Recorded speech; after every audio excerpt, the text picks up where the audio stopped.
Halo semua, saya Misha. Dan saya Renata. Mari support His Grace Church YouTube channel dengan cara like, comment, share, and subscribe. Thank you, God bless you.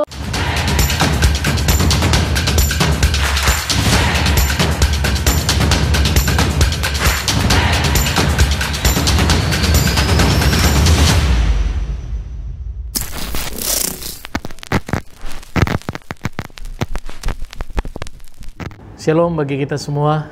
Kita berjumpa lagi di dalam program God Word Study. Kali ini kita mau membahas satu topik yang sudah teramat sering kita sebagai orang percaya dengar ataupun diajarkan, yaitu mengenai hidup dalam pimpinan roh. Bapak Ibu yang dikasihi oleh Tuhan, saudara-saudara sekalian, di dalam Amsal 20 ayat 27 firman Tuhan berkata, roh manusia adalah pelita Tuhan yang menyelidiki seluruh lubuk hatinya. Jadi dikatakan di sini bahwa roh manusia itu seperti pelita Tuhan. Artinya roh manusia yang di dalam bahasa Ibraninya itu adalah neshama adalah pelita Tuhan yang artinya berfungsi untuk menuntun langkah hidup dari manusia ciptaan Tuhan sehingga mereka tidak salah dalam melangkah.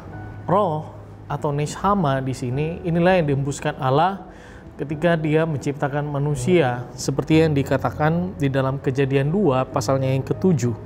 Ketika itulah Tuhan Allah membentuk manusia itu dari debu tanah dan menghembuskan nafas hidup ke dalam hidungnya.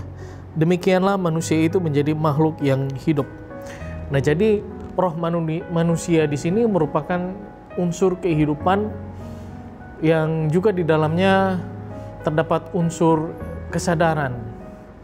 Nah, diharapkan ketika Allah menghembuskan neshama ini ke dalam diri manusia, manusia itu bukan hanya sekedar mampu untuk beraktivitas sebagai dorongan untuk bertahan hidup seperti pada ciptaan lainnya, hewan misalnya. Tetapi lebih daripada itu, setiap gerak, setiap aktivitas manusia itu diharapkan bisa sesuai dengan tatanannya Tuhan, atau apapun yang dikerjakan oleh manusia itu bisa sesuai dengan kehendak Tuhan. Dan inilah yang membedakan manusia daripada ciptaan yang lainnya. Manusia memiliki roh yang dihembuskan oleh Allah dalam penciptaannya. Diharapkan roh manusia inilah yang menjadi pelita Tuhan bagi manusia ciptaan Tuhan, supaya di dalam mereka menjalankan kehidupan mereka tidak salah melangkah, mereka tidak melakukan hal-hal yang di luar dari kehendak hatinya Tuhan. Lewat roh manusia diharapkan dipimpin untuk hidup sesuai dengan kehendaknya Tuhan. Di dalam perjanjian baru, seperti di dalam Galatia 5 ayat 18, di situ firman Tuhan berkata, akan tetapi jikalau kamu memberi dirimu dipimpin oleh roh, maka kamu tidak hidup di bawah hukum Taurat. Kemudian pada ayat yang ke-25, masih di pasal yang sama, Galatia pasal 5, di situ firman Tuhan berkata, jikalau kita hidup oleh roh, baiklah hidup kita juga dipimpin oleh roh. Memang di sini ada beberapa penafsiran Bapak Ibu. Ini bisa menunjuk kepada Roh Kudus, tetapi ini juga bisa menunjuk kepada roh manusia. Ya, pada intinya kalau kita membaca perikop ini, maka orang percaya dituntut oleh Tuhan untuk hidup di dalam pimpinan roh, tidak lagi menurut keinginan dagingnya. Jadi ketika manusia yang sudah berdosa ini hidup dalam pimpinan roh, diharapkan bahwa dia tidak lagi hidup menurut keinginan daging yang terus-menerus menyeret dia untuk melakukan hal-hal yang mendukakan hati Allah, yang tidak sesuai dengan kehendak atau harapannya Tuhan. Artinya manusia yang hidup dalam pimpinan roh diharapkan untuk hidup sesuai dengan rancangannya semula, bagaimana mereka menjalankan satu kehidupan yang mulia, yang berkenan, yang bersesuaian dengan kehendaknya Tuhan. Di dalam Roma 12 ayat yang kedua, ayat firman Tuhan ini menunjukkan proses perubahan jiwa seseorang sehingga dapat dipimpin hidupnya oleh roh atau mengalami transformasi. Janganlah kamu menjadi serupa dengan dunia ini. Jadi firman Tuhan mengatakan kalau kita mau hidupnya dipimpin oleh roh, maka hal pertama yang harus kita lakukan yaitu kita jangan mau menjadi serupa dengan dunia ini. Selanjutnya di dalam Roma 12 ayat 2 kalimat selanjutnya berkata, tetapi berubahlah oleh pembaharuan budimu sehingga kamu dapat membedakan manakah kehendak Allah, apa yang baik, yang berkenan kepada Allah dan yang sempurna.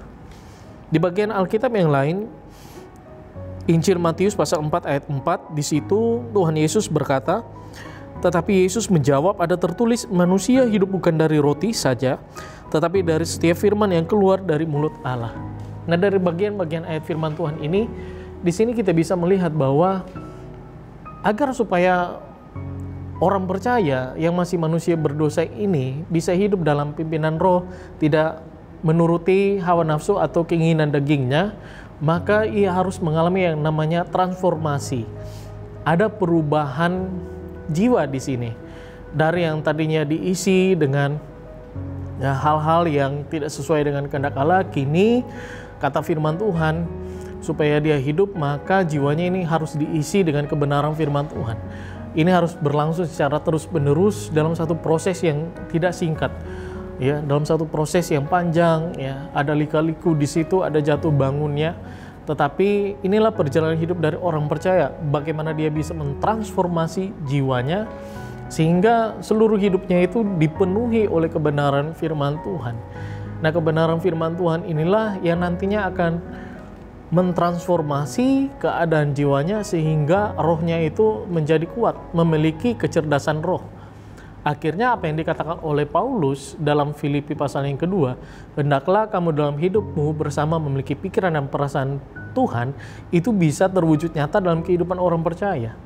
Orang percaya memiliki kecerdasan roh, artinya dia memahami apa yang ada di dalam pikirannya Tuhan, apa yang menyenangkan hatinya Tuhan. Sehingga ketaatannya kepada Tuhan, ya, ketaatannya dalam menaati perintah Tuhan, itu bukan berdasarkan karena di sana ada hukum, tetapi karena betul-betul dia memahami apa yang menjadi kesenangan hatinya Tuhan, apa yang ada di dalam pikirannya Tuhan. Sehingga ketaatan di sini merupakan bentuk penyesuaian dari bagaimana dia menyesuaikan pikiran perasaannya itu sama dengan pikiran perasaannya Tuhan, sehingga apa yang ia kerjakan, ya, ketaatannya kepada Tuhan itu betul-betul merupakan hasil hubungan bagaimana dia bisa memahami apa yang menjadi isi hatinya Tuhan. Apa yang dia kerjakan itu merupakan hal yang menyenangkan hati Tuhan. Dalam proses transformasi di mana manusia dapat hidup dalam pimpinan roh, tentu ini bukan berbicara mengenai hal yang mudah, ya. Ini merupakan bentuk pergumulan perjuangan orang percaya.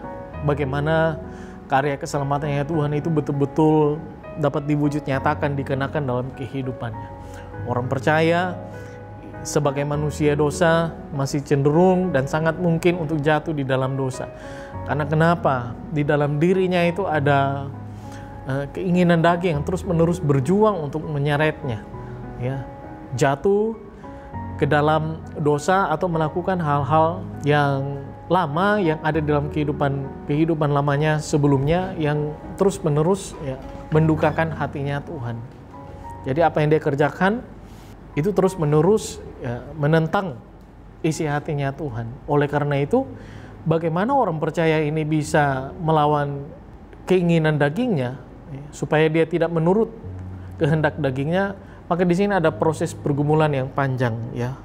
Rasul Paulus menyadari betul keadaan ini, makanya di dalam Galatia 5 ayat 17 di situ Paulus menuliskan, sebab keinginan daging berlawanan dengan keinginan roh dan keinginan roh berlawanan dengan keinginan daging, karena keduanya bertentangan sehingga kamu setiap kali tidak melakukan apa yang kamu kehendaki. Ini satu realitas dalam kehidupan orang percaya.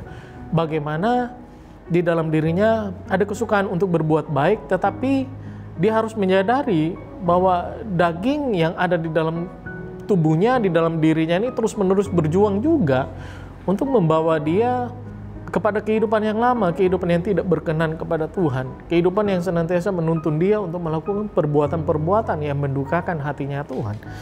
Juga di dalam Roma 7 ayat 21 sampai 23, ya, Paulus menuliskan kembali hal ini. Demikianlah aku dapati hukum ini, jika aku menghendaki berbuat apa yang baik, yang jahat itu ada padaku. Sebab di dalam batinku aku suka akan hukum Allah, tetapi di dalam anggota-anggota tubuhku aku melihat hukum lain yang berjuang melawan hukum akal budiku dan membuat aku menjadi tawanan hukum dosa yang ada di dalam anggota-anggota tubuhku. Ini adalah perjuangan orang percaya bagaimana dia bisa mengiring Tuhan, nyatakan iman percaya dalam kehidupannya. Benar, dia sudah dibenarkan, dia sudah dikuduskan ketika masing-masing dari kita sebagai orang percaya mengimani Kristus sebagai Tuhan dan mengimani karya penebusannya di atas kayu salib. Tetapi realitasnya di dalam kehidupan kita, ya kita masih hidup atau tinggal di dalam tubuh berdosa ini yang masih syarat dengan keinginan-keinginan yang coba membawa kita itu untuk jatuh di dalam dosa, melakukan hal-hal yang di luar dari kesenangan hatinya Tuhan, yang tidak sesuai dengan pikiran dan kehendaknya Tuhan. Oleh karena itu, bagaimana orang percaya ini terus-menerus berjuang di dalam kehidupannya, mematikan kehendak dagingnya ini supaya dia bisa mengikuti kehendaknya Allah. Nah, perjuangan lain juga dikatakan Paulus di dalam suratnya di Efesus. Suratnya untuk jemaat di Efesus, pasal yang keempat ayat 22 sampai 23, yaitu bahwa kamu, kata firman Tuhan, berhubungan dengan kehidupan kamu yang dahulu, harus menanggalkan manusia lama yang menemui kebinasaannya oleh nafsunya yang menyesatkan, supaya kamu dibaharui di dalam roh dan pikiranmu. Supaya kita bisa memenangkan perjuangan iman kita, melawan kehendak daging kita yang terus-menerus menyeret kita ke dalam dosa, maka kita harus, dikatakan di dalam surat Efesus ini, kita harus mematikan manusia lama kita. Kita harus bersedia untuk menyalibkan kedagingan kita supaya kita bisa hidup di dalam pimpinan roh.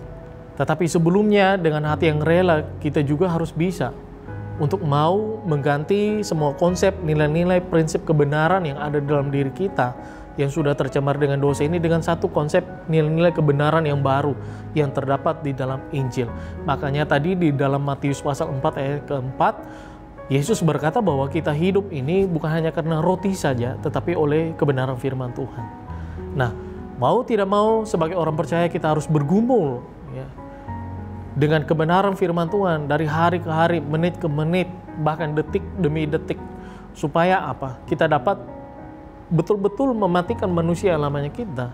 Jiwa kita dipenuhi dengan kebenaran firman Tuhan sehingga roh kita menjadi kuat, roh kita memiliki kecerdasan roh, dia tahu apa yang menjadi kesenangan hatinya Tuhan, apa yang menjadi pikirannya Tuhan, sehingga kita sungguh-sungguh menaklukkan diri kita di bawah kehendaknya Tuhan. Dan gerak langkah hidup kita itu adalah untuk melayani Tuhan dengan melakukan segenap hal-hal, perbuatan-perbuatan yang baik, yang sungguh-sungguh berkenan, menyenangkan hatinya dan sesuai dengan pikirannya atau kehendaknya Tuhan.